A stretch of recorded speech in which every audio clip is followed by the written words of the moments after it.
E qua, dentro un terreno privato, abbiamo chiesto il permesso, cortesissimi, ci hanno fatto entrare e c'è l'altra domus di Calabriche con un masso granitico, sembra gigantesco, bellissimo, monocellulare anche questa.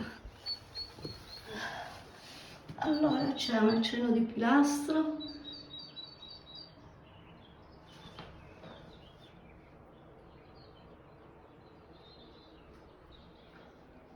e anche qua pieno di insetti, aiuto, ragni soprattutto.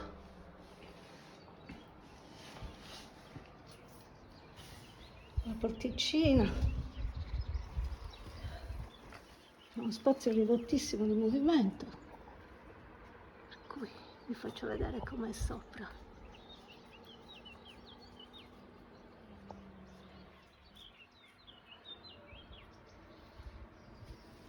E qua vediamo questo spettacolo della natura. Io credo che ci fossero altre domus, probabilmente crollate.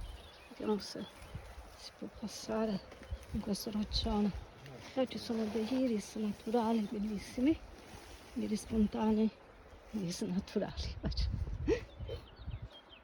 Abbiamo un po' di vegetazione e qua secondo me ci sono altri pezzi di domus, sono su un roccione come vedete, e qua ci sono stati sicuramente dei crolli, ma